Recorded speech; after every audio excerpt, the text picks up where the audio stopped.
প্রত্যেক মানুষ নাকি আশায় বাঁচে। প্রত্যেক মানুষের জীবনেই কিছু না কিছু আশা থাকে, কিছু চাওয়া পাওয়া থাকে। আর সেই পাওয়া না পাওয়ার গল্পের মাঝেই কিন্তু জীবন। সবাই কিন্তু জীবনে সফল হয় না। সেই মানুষই সফল হয় যে মানুষ তার লক্ষ্যে পৌঁছানোর জন্য পরিশ্রম করে। পরিশ্রমই কিন্তু সৌভাগ্যের প্রসূতি। আর এই পরিশ্রমই সৌভাগ্যের জন্ম দেয়। সফলতা এমনি এমনি ধরা দেয় না।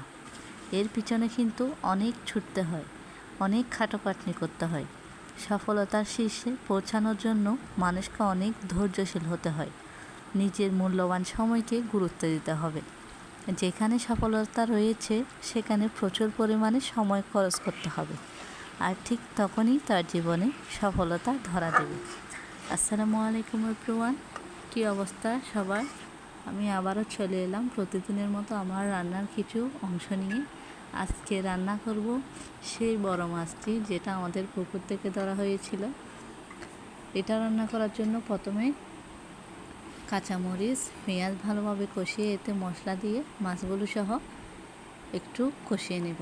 এমনি সচরাচর মাছ ভেজে রান্না করি, কিন্তু এটা যখন তাজা মাছ পুকুরের, সেই জন্য তাই ভাজা ছাড়া রান্না করব। আপনাদের ভাইয়াকে জিজ্ঞেস করেছিলাম ভাজা করে রান্না করব নাকি এমনিতে রান্না করে ফেলবো। বলতেছে এমনি রান্না করো, তোমার যেরকম ভালো লাগে এরকম। এখন আমিও আমার মতো করে রান্না করে ফেললাম। ভালোভাবে কষানো হয়ে গেলে তারপরে এতে দিয়ে দিলাম অল্প পরিমাণ পানি দেওয়ার পরে এতে একে একে দিয়ে দেব টমেটো আর বিলাতি ধনে পাতা, এগুলো দিয়ে ভালোভাবে ডেকে দেব। এবার একটু টেস্ট হওয়ার জন্য এর মধ্যে দিয়ে দেব সাত মিশালি। এটা দিয়ে দেওয়ার পর আবার ঢেকে দিলাম, ভালো করে কিছুক্ষণ নেড়ে ছেড়ে সিদ্ধ করে নিলাম। তারপর তৈরি হয়ে গেল সে আমার ভাইরাল মাছ। অনেক মজা হয়েছে, কিন্তু আমি আপনাদের ভাইয়াকে বলতেছিলাম খাওয়ার সময় কেমন হয়েছে, কিন্তু আজকে তোমাকে রিভিউ দিতে হবে। আপনাদের ভাইয়াও বলতেছে আচ্ছা দিব, আগে ভালো হতে হবে। যদি ভালো হয় অবশ্যই ভালো বলবো, আর যদি খারাপ হয় খারাপ বলবো।